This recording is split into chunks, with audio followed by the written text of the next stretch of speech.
The goal here is simply to show the process of entering new data.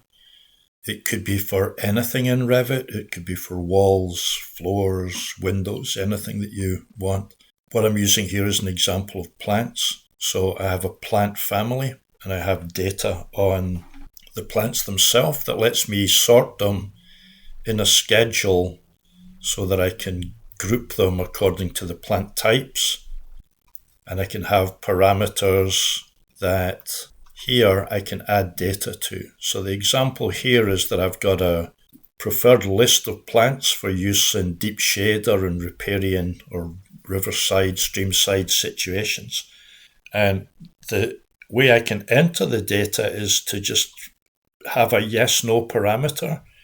And then if I look for, say I've got a list of ferns that would grow in this situation, I find my grouping of ferns and I change the parameter from being essentially neutral to say Dropterus is a good choice. Unicum is a good choice. And the Woodwardia is a good choice. And then sometimes what I'll do is if this is not preferred, by clicking on it twice, I can change that to where the field is actually blank, so that this means the parameter exists, but this is a positive yes and this is a positive no. So I'll just show a little more on entering this, and I'll speed it up so that you get an idea of how it's really not very time consuming. So I'm saying it doesn't take very long, but there are really some inherent flaws in managing schedules inside Revit. So to speed this up, I usually use Ideate's BIM link where I can have a spreadsheet. So if I zoom out a little bit, you can see this is just part of a much larger database. And when I want to, I can filter the database according to any criteria that I want. So it's under the user's control what data is there.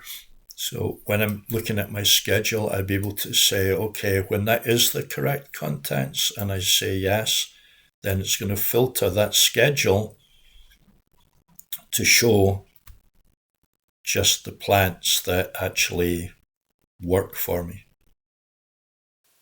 I've got many different criteria and I've got many different plant palettes, so I can sort the information using anything that you see here.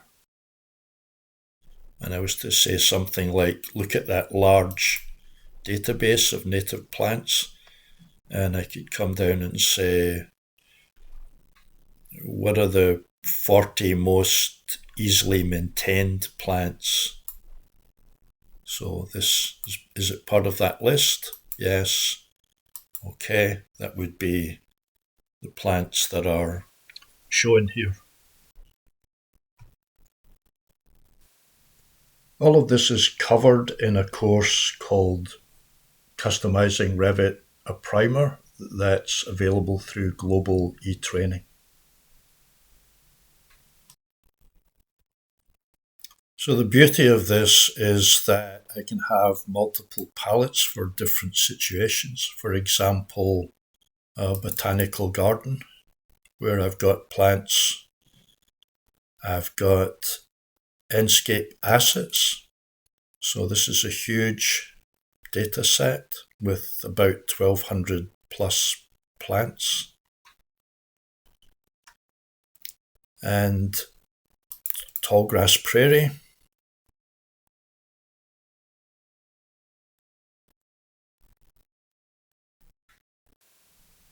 Revit tags can be used to show any of the data that I've associated with the plants, like common name, botanical, and back again on here. I can also, for example, if I turn off these, I could say, show me what occurs in disturbed land like a buffalo wallow, bison wallow.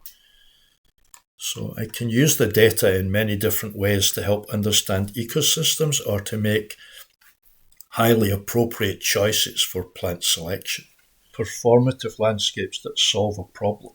The one that we were looking at was the San Francisco Bay Area natives.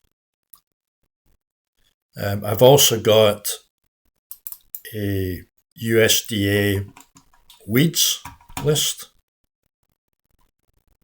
so that I can check my designs and make sure that none of the species in here are included in my proposals because they're listed as noxious exotic weeds for the United States. If you like the movie, please share it with others, especially those people that are interested in trans-species design, because the data also includes the associations with pollinators and addresses the need for biodiversity. We don't have a lot of time to fix our world, but it is fixable, and you can address the issues by using good data and digital media.